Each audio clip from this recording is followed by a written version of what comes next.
சத்தியவசன நிகழ்ச்சிகளை தொலைக்காட்சி யூடியூபினூடாக பார்த்து கொண்டிருக்கிறவங்க யாவருக்கும் கிறிஸ்துவுக்குள்ளான எங்கள் அன்பான வாழ்த்துக்களை தெரிவித்துக் கொள்ளுகிறோம்.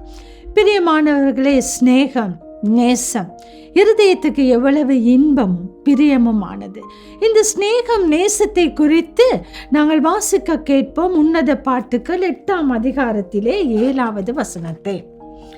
திரளான தண்ணீர்கள் நேசத்தை அவிக்க மாட்டாது, வெள்ளங்களும் அதை தணிக்க மாட்டாது. ஒருவன் தன் வீட்டில் உள்ள ஆஸ்திகளை எல்லாம் நேசத்துக்காக கொடுத்தாலும் அது முற்றிலும் அசட்டை பண்ணப்படும். இந்த இடத்திலே இந்த சாலமோன் என்கின்ற ஞானி இந்த உன்னத பாட்டு புத்தகத்தை எழுதும் பொழுது அவர் சொல்லுகிறார், திரளான தண்ணீர்கள் நேசத்தை அவிழ்த்து போட மாட்டாது.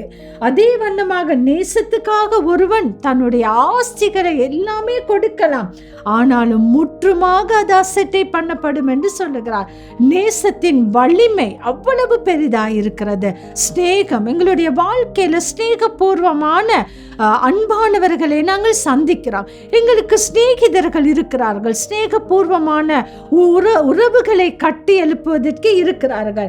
சில சிநேகிதர் என்ன செய்வார்கள், எங்களுடைய வாழ்க்கையில ஆலோசனை கொடுக்கிற, எங்களை நல்வழிப்படுத்துகிற, எங்களை நன்மையான காரியங்களுக்கூடாக நடத்துகிற சிநேகிதர்களும் இருக்கிறார்கள், தோள் கொடுக்கிறவர்களும் இருக்கிறார்கள். சில வேளையில தீதான வழியில எங்களை நடத்துகிறவர்கள் இருக்கலாம், அல்லது இக்கட்டு, பிரச்சனைகள், வேதனைகள், சோதனைகள் வரும் பொழுது எங்களை விட்டு காணாமல் ஓடி போகிற சிநேகிதரும் இருக்கிறார்கள். ஆனாலும் இந்த காலையில் இந்த சிநேகத்தை குறித்து நாங்கள் பார்க்க போகின்ற 1 சாமுவேல் 18ஆம் அதிகாரத்திலே முதல் 4 வசனங்களை நாங்கள் பார்க்கும் பொழுது மிகவும் அருமையான ஒரு சிநேகிதர் இருவர்கள் இருந்தார்கள். அவர்கள் தான் வேறு யாருமே இல்லை, யோனத்தானும் அங்கே தாவீதையும் குறித்து நாங்கள் பார்க்கிறோம். நாங்கள் அந்த வசனத்தை வாசிப்போம். 1 சாமுவேல் 18ஆம் அதிகாரம் முதல் 4 வசனங்கள். அவன் சவுலோடே பேசி முடித்த பின்பு யோனத்தானுடைய ஆத்துமா தாவீதின் ஆத்துமாவோடே ஒன்றாய் இசைந்திருந்தது. யோனத்தான் அவனை தன் உயிரை போல சிநேகித்தான். சவுல் அவனை அவன் தகப்பன் வீட்டுக்கு திரும்பி போக ஒட்டாமல் அன்று முதல் தன்னிடத்தில் வைத்து கொண்டான். யோனத்தான் தாவீதை தன் ஆத்துமாவை போல சிநேகித்ததினாலே அவனும் இவனும் உடன்படிக்கை பண்ணி கொண்டார்கள். யோனத்தான் போர்த்து கொண்டிருந்த சால்வையை கலற்றி அதையும் தன் வஸ்திரத்தையும் தன் பட்டயத்தையும் தன் வில்லையும் தன் கச்சையையும் கூட தாவீதுக்கு கொடுத்தான். பாருங்கள் பிரியமானவர்களே, 2 நண்பர்களுடைய சிநேகம், அந்த உறவு எவ்வளவு ஆழமாக இருக்கிறது. அங்கே தாவீதினுடைய ஆத்துமாவும் யோனத்தானுடைய ஆத்துமாவும் அன்பினாலே, நேசத்தினாலே, சிநேகத்தினாலே ஒன்றை பிணைந்து இணைந்து காணப்பட்டது. இந்த சிநேகத்தின் தன்மைகள், இந்த குணாதிசயத்தை பார்க்கும் பொழுது அங்கே யோனத்தான் என்ன செய்கிறான், அடுத்து ராஜாங்கத்திலே வரக்கூடிய ஒரு இளவரசனாய் இருக்கிறான். சவுலுக்கு பின்பாக அவனுக்குத்தான் அந்த பட்டம் போக வேண்டும்.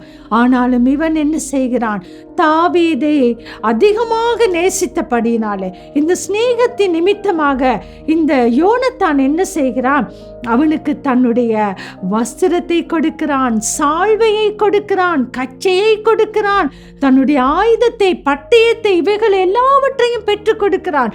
அவனோடு கூட உடன்படிக்கை பண்ணுகிறான். அந்த சிநேகம் அவ்வளவு இனிமையான ஒரு சிநேகமாக இருக்கின்றது. அது மாத்திரமல்ல, சவுல் பின்னாட்களிலே தாவீதை பகைத்து அவன் மேல் குரோதம் கொண்டு அவனை கொலை செய்ய வகை தேடிய ஒவ்வொரு தருணத்திலும் யோனத்தான் என்ன செய்கிறான், தாவீதுக்கு ஆதரவு கொடுக்கிறான், தோள் கொடுக்கிறான்.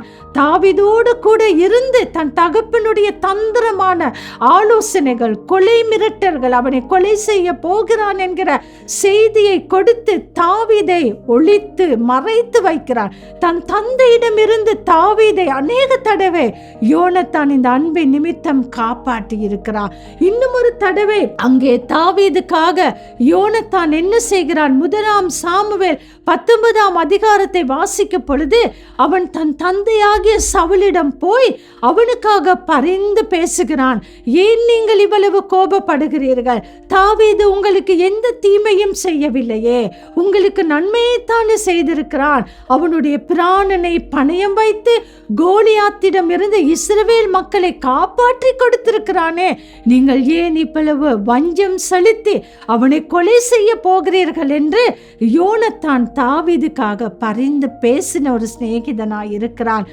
இவ்விதமாக இறுதியிலே பார்க்கும் பொழுது தன்னுடைய தந்தை நிச்சயமாக தாவீதை கொலை செய்ய போகிறான் என்று அறிந்த பின்பு அவன் என்ன செய்கிறான்? தாவீதோடு கூட பேசி உடன்படிக்கை பண்ணி இருவரும் கட்டி அணைத்து அழுது அவர்களுடைய நட்பானது பிரிக்கப்படுகிறதை காண்கிறார். அவர்கள் இருவரும் அதற்கு பின்பாக சந்தித்ததாக வேதம் சொல்லவில்லை.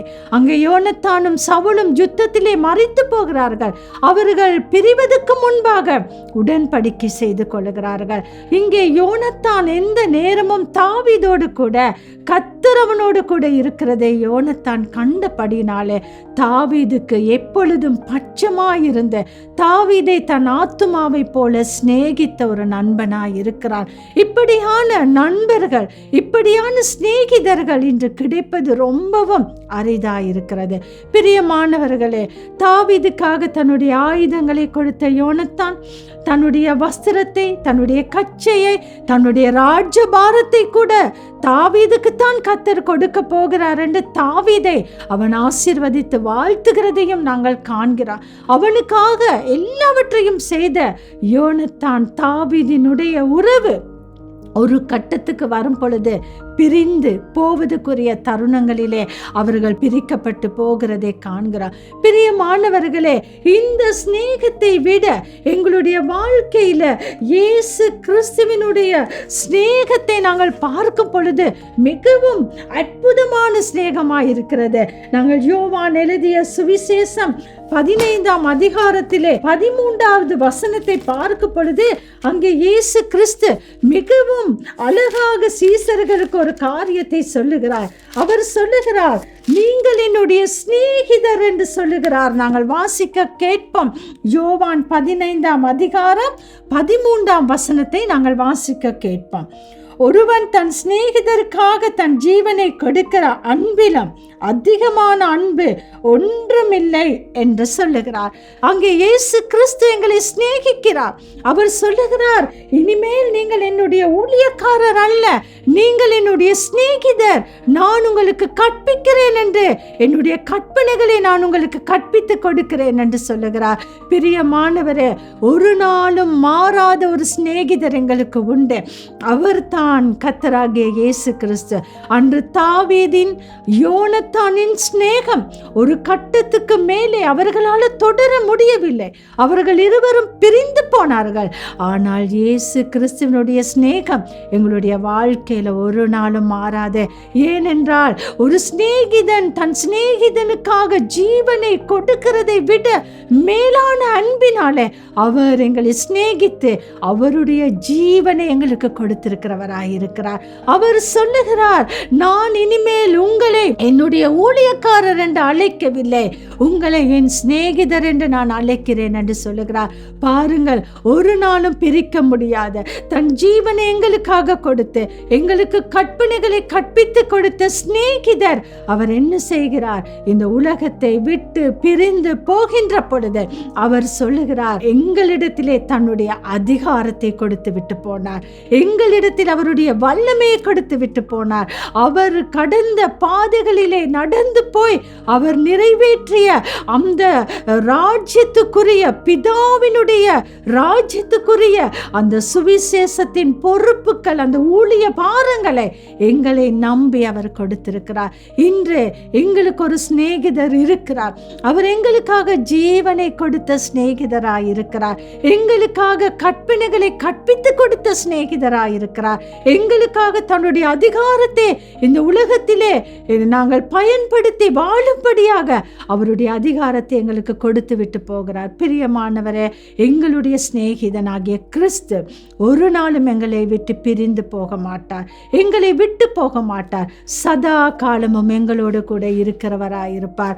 ஆனபடினால் இந்த காலையில் இப்படிப்பட்ட ஒரு சிநேகிதனுக்காக எங்களுடைய வாழ்க்கையை நாங்கள் அர்ப்பணிப்போமா? சில வேளை நாங்கள் யோசிக்கலாம், எனக்கென்று ஒரு நண்பன் இல்லை என்று. ஆனாலும் கர்த்தர் எங்களுடைய நண்பனாய் இருக்கிறார், எங்களுடைய சிநேகிதனாய் இருக்கிறார். அவர் ஒரு நாளும் எங்களை கைவிடாத கர்த்தராய் இருக்கிறார். நாங்கள் அன்னையை போல ஆதரித்து தந்தையை போல தூக்கி சுமக்கிறவராய் இருக்கிறார். இந்த காலையில் அந்த சிநேகிதனாகிய கிறிஸ்துவுக்கு எங்களுடைய வாழ்வை நாங்கள் ஒப்பு கொடுப்போமாக.